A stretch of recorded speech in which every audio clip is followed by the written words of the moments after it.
Hello students, my name is मानवी शर्मा। और जैसा कि लास्ट की वीडियो में हम लोगों ने इंक्लूसिव एजुकेशन का सिलेबस डिस्कस किया था, तो आज से हम लोग इसकी प्रॉपर स्टडी शुरू कर देंगे चैप्टर वाइज। तो आज हम पढ़ेंगे यूनिट फर्स्ट का चैप्टर 1, जिसमें हम जानेंगे इंक्लूसिव एजुकेशन की कॉन्सेप्ट, उसका मीनिंग और उसकी इम्पोर्टेंस। तो समावेशी शिक्षा की अवधारणा। बच्चों, समावेशी शिक्षा की अवधारणा जानने से पहले हम ये जानना चाहेंगे कि आखिर समावेशी शिक्षा को हमारी शिक्षा प्रणाली में क्यों लाया गया। आखिर वो क्या वजह थी कि समावेशी शिक्षा की हमारी शिक्षा में इतनी ज़रूरत महसूस पड़ी। बच्चों, इसका सबसे बड़ा कारण है डाइवर्सिटी। डाइवर्सिटी जिसको हम भिन्नता और विविधता कह सकते हैं। बच्चों, हम सभी जानते हैं कि हर बच्चा अपने आप में ही अलग है।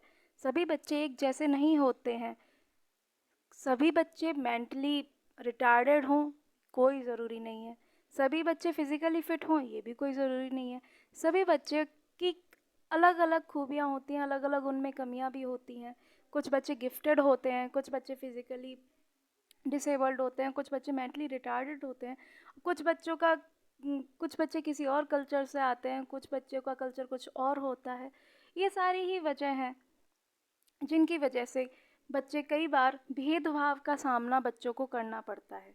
मान लीजिए कि जैसे कि पहले ये हुआ करता था कि एक फिज़िकली डिसेबल्ड बच्चा है, उसको उन जो फिज़िकली डिसेबल्ड बच्चे हैं उनके लिए अलग क्लास बना दी गई, और जो सामान्य बच्चे हैं उनके लिए अलग क्लास बना दी गई। आप सोचिए, अगर ऐसा हो जाए, फिज़िकली हैंडीकैप्ड बच्चे और मेंटली रिटार्डेड बच्चे, इनका अलग हम क्लास लगा दें और जो नॉर्मल बच्चे हैं उनकी क्लास अलग चले, तो क्या ये बच्चों के साथ भेदभाव वाली स्थिति नहीं है? आप ये देखिए कि अगर ये भेदभाव उन बच्चों को दिखेगा तो क्या उनमें हीन भावना नहीं आएगी? ज़ाहिर सी बात है कि अगर वो अपने लिए ऐसा कुछ स्पेशल ट्रीटमेंट देखेंगे तो उनको उनके अंदर काफ़ी भेदभाव की स्थिति उत्पन्न हो जाएगी, जिससे कि वो बहुत असहज महसूस करेंगे और वो अपना 100% देने के बजाय अपना कॉन्फिडेंस ही लूज़ कर देंगे। तो आइए देखते हैं इसकी अवधारणा क्या है। बच्चों, समावेशी शिक्षा की अवधारणा का श्रेय सैमुअल ग्रिडले हॉवे, एक अमेरिकी विद्वान को जाता है, जिन्होंने अपने कार्यों में दृष्टि व श्रवण रूप से बाधित बालकों के शिक्षण में उत्सुकता से रुचि ली है। हॉवे ने अंधे बालकों की शिक्षा को सामान्य विद्यालय में शिक्षा देने पर बल दिया, क्योंकि इसमें सामाजिक समायोजन के अवसर प्रस्तुत हो सकते हैं। उन्होंने अपंग और शारीरिक रूप से बाधित बालकों की शिक्षा सामान्य बालकों के संपर्क में रखकर देने की वकालत की। 1975 में अमेरिका में शिक्षा की मुख्य धारा की अवधारणा प्रारंभ की गई। इसके बाद बच्चों हम जानेंगे कि समावेशी शिक्षा की अवधारणा में और क्या क्या हमको पढ़ना है। समावेशी शिक्षा एक ऐसी शिक्षा होती है जिसमें सामान्य बालक बालिकाएं और मानसिक तथा शारीरिक रूप से बाधित बालक बालिकाएं सभी एक साथ बैठकर एक ही विद्यालय में शिक्षा ग्रहण करते हैं। समावेशी शिक्षा सभी नागरिकों के समानता की अधिकार की बात करता है, और इसीलिए इसके सभी शैक्षिक कार्यक्रम इसी प्रकार भी तय किए जाते हैं। इसके बाद इसका अर्थ समझ लेते हैं बच्चों। सभी शिक्षार्थियों को समान शिक्षा देना या प्रदान करना ही समावेशी शिक्षा का अर्थ है। समावेशन का अर्थ है अंतर्भाव, शामिल होना, व्याप्त होना। पहले समावेशी शिक्षा की परिकल्पना सिर्फ विशेष छात्रों के लिए ही की गई थी। बच्चों, शिक्षा का समावेशीकरण हमें यह बताता है कि विशेष शैक्षणिक आवश्यकताओं की पूर्ति के लिए एक सामान्य छात्र और एक दिव्यांग छात्र को समान शिक्षा प्राप्ति के अवसर मिलने चाहिए। बच्चों, समावेशी शिक्षा क्या है? इसका इस समावेशी शिक्षा क्या है, इसका मतलब इसकी बताने के लिए, इसके बारे में बताने के लिए कई सारे विद्वान थे जिन्होंने अपने अपने शब्दों में अलग अलग परिभाषाएं दी हैं। तो आइए उन परिभाषाओं को देख लेते हैं एक बार। एयरसेल के अनुसार समावेशी शिक्षा के कुछ कारण योग्यता, लिंग, प्रजाति, जाति, भाषा, चिंता स्तर, सामाजिक आर्थिक स्तर, विकलांगता, लिंग व्यवहार या धर्म से संबंधित होते हैं।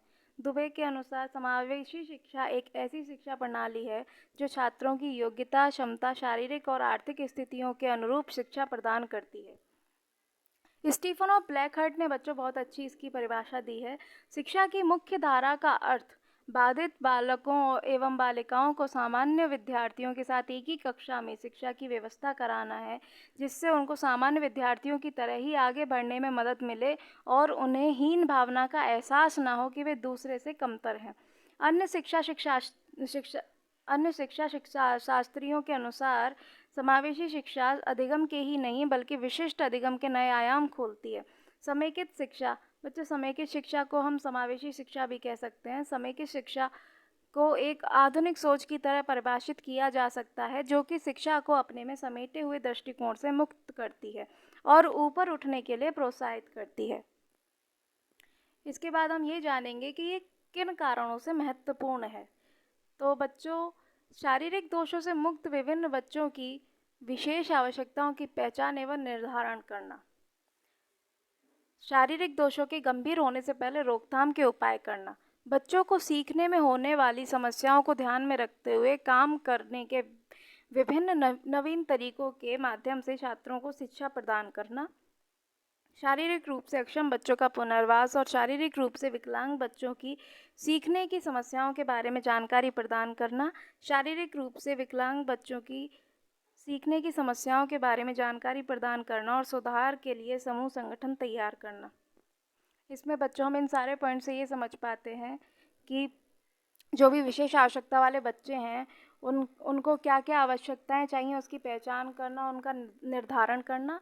और अगर उस बच्चे में कोई शारीरिक दोष है, अगर कोई डिसेबिलिटी है, तो उसको गंभीर होने से पहले ही उसको रोकना, उसके उपाय करना। उसके बाद बच्चों को सीखने में अगर कोई समस्या है, मान लीजिए अगर कोई बच्चा है, देखो सब बच्चे आसानी से नहीं सीख जाते हैं ना, किसी ना किसी को तो सीखने में कोई दिक्कत आती है।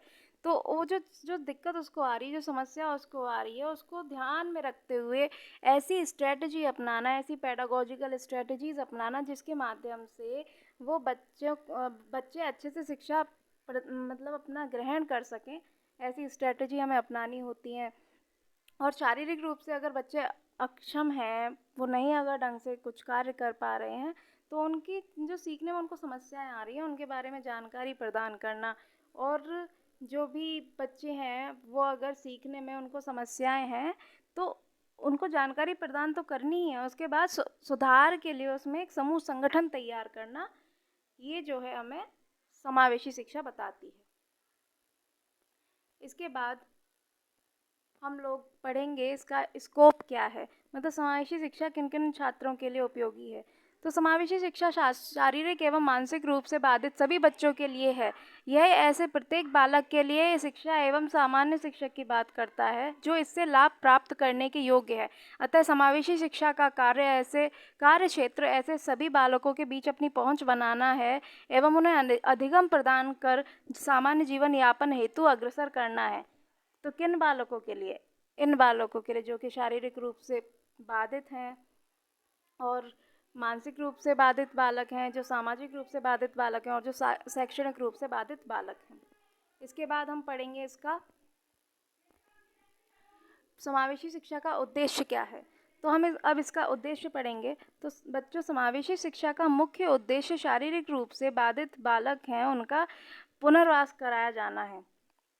शारीरिक बाधित दशा को बढ़ने से पहले कि वे गंभीर स्थिति को प्राप्त हों, उसको रोकथाम के लिए सर्वप्रथम उपाय किया जाना चाहिए। ठीक है। और इसको समस्याओं को ध्यान में रखते हुए विविध नवीन तकनीकियों का विकास करना चाहिए। ठीक है, ये इसका उद्देश्य है।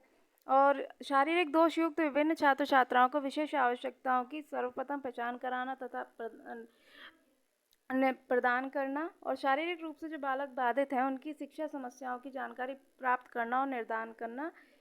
इसके बाद मानसिक रूप से जो बाधित छात्र छात्राएं हैं उनकी समस्या की जानकारी प्राप्त करना, उनका निदान करना और छात्र छात्राओं की असमर्थता को पता लगाना और उनको दूर करना। तो बच्चों, हम इसका उद्देश्य हम यही समझते हैं कि जितने भी जो मानसिक रूप से या शारीरिक रूप से जितने भी बालक हैं, अगर उनको कोई समस्या आ रही है तो उस समस्या का पता लगाना और फिर उसका निदान करना, यही समावेशी शिक्षा का मेन उद्देश्य है। और जो भी बच्चे अगर किसी चीज़ में असमर्थ हैं तो उस असमर्थता को भी दूर करना इसका उद्देश्य है। इसके बाद हम पढ़ेंगे समावेशी शिक्षा के सिद्धांत, प्रिंसिपल्स ऑफ इंक्लूसिव एजुकेशन। तो पहला प्रिंसिपल है नियंत्रित वातावरण, यानी कि समावेशी शिक्षा का सिद्धांत नियंत्रित वातावरण पर कार्य करता है। समावेशी शिक्षा में जहाँ तक संभव हो सके शारीरिक और मानसिक रूप से कमज़ोर छात्र छात्राओं के लिए एक ही कक्ष में साथ साथ होनी चाहिए तथा समावेशी कक्षा बाधित छात्रों को न्यूनतम विघ्न डालने वाला वातावरण प्रदान करती है। माता पिता का सहयोग। बच्चों, ये सबसे इम्पोर्टेंट पॉइंट है, सबसे अच्छा प्रिंसिपल है कि समावेशी शिक्षा के सिद्धांत में माता पिता का सहयोग निहित है। यदि शारीरिक और मानसिक रूप से बाधित छात्र छात्राओं के माता पिता शिक्षण कार्यक्रम में रुचि ले रहे हैं तो इन शिक्षण कार्यक्रमों को अधिक प्रभावशाली बनाया जा सकता है। इसके विपरीत अगर माता पिता रुचि नहीं ले रहे हैं तो बच्चा उस तरीके से पूरा अपना 100% नहीं दे पाएगा। तीसरा प्रिंसिपल है विशिष्ट प्रक्रिया। इस प्रक्रिया में शारीरिक और मानसिक रूप से कमज़ोर छात्राओं के माता पिता को विद्यालय की व्यवस्था निर्धारण तथा उनका विश्लेषण करने का पूर्ण अधिकार है। और फोर्थ प्रिंसिपल है अविभेदी शिक्षा। ऐसे विद्यार्थियों की पहचान करनी चाहिए जो शिक्षा की आवश्यकता का अनुभव करते हैं, जिससे उन्हें दी जाने वाली शिक्षा का उपयुक्त स्वरूप सुनिश्चित किया जा सके तथा प्रत्येक छात्र की व्यक्तिगत रूप से परीक्षा होनी चाहिए। इसके पश्चात सभी छात्रों को विशिष्ट शिक्षा के कार्यक्रम में रखा जाना चाहिए। समय समय पर ऐसे बालकों की कठिनाइयों और समस्याओं और उनकी प्रगति का भी परीक्षण करना चाहिए। बच्चों, इसमें हमें ये बताया गया है कि जो बच्चे हैं, जो विशेष आवश्यकता वाले बच्चे हैं और उनको अगर शिक्षा की आवश्यकता अगर वो महसूस करते हैं तो उन्हें तो हमें ये सुनिश्चित करना चाहिए कि हम उन्हें अच्छी शिक्षा दें और व्यक्तिगत रूप से उस शिक्षा का उनकी मतलब परीक्षा भी लें उस शिक्षा से उन्होंने क्या सीखा, और फिर उन्हें स्पेशल क्लासेस जो होती हैं वो भी देनी चाहिए। और ऐसे मतलब समय समय पर बच्चों में अगर कोई कठिनाई या उस समस्या को अगर वो फेस कर रहे हैं अधिगम करते समय तो उसका भी परीक्षण करना चाहिए। और इसके बाद हमारा प्रिंसिपल है व्यक्तिगत भिन्नता। व्यक्तिगत भिन्नता दो प्रकार की होती है, दो व्यक्तियों में अंतर और मनुष्य का स्वयं से भेद। क्योंकि कुछ छात्र अन्य छात्रों से बहुत से गुणों में सर्वथा भिन्न होते हैं, जो शिक्षा की ओर झुकाव भी रखते हैं। ऐसे छात्रों की आवश्यकताओं का पहचान कर उन्हें पूरी करना होता है।